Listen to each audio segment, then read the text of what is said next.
People say that comparison is the thief of joy, and I think there's so much truth in this sentence. Even though happiness is an inside job and it's truly a feeling that stems from within ourselves, for some strange reason, we as human beings, the moment we feel it, we go searching outside to really validate it. Okay, you know what? Now it's okay for me to feel happy.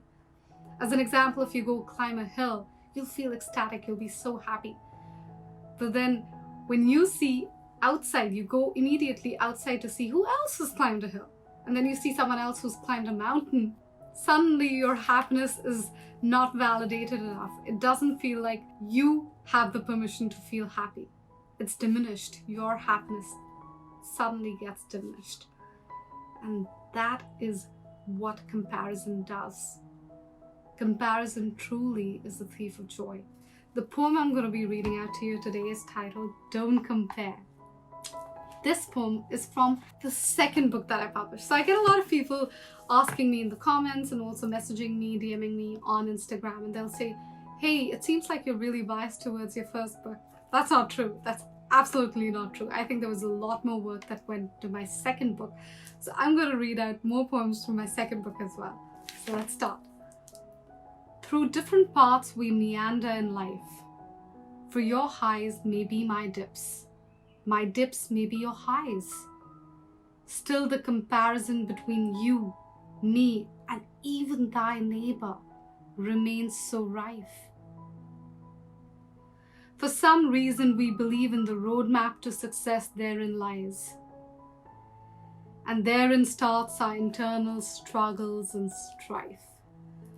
So it's the moment when we believe that our life can be equated to others and we can truly say, okay, you know what, just because someone else has achieved something, we shouldn't be happy.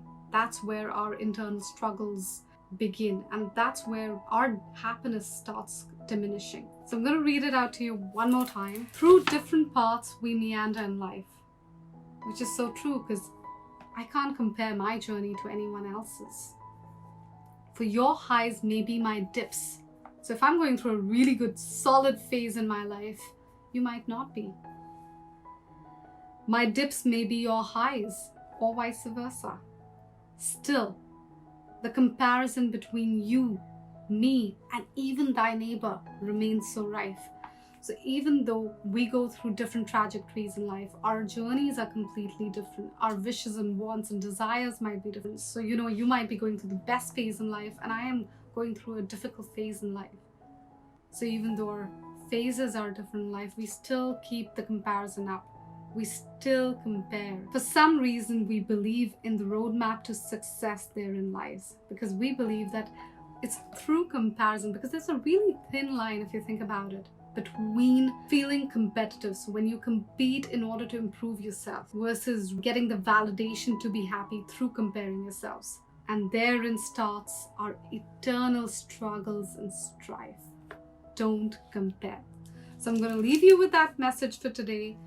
Try as much as possible. I know it is so hard because, we are humans at the end of the day, and it's easier for me to sit here and preach, read out a poem and preach to you. But I will say this, when you feel conscious of the fact that you're comparing yourself to someone else and you're not letting yourself feel happy, become aware of it.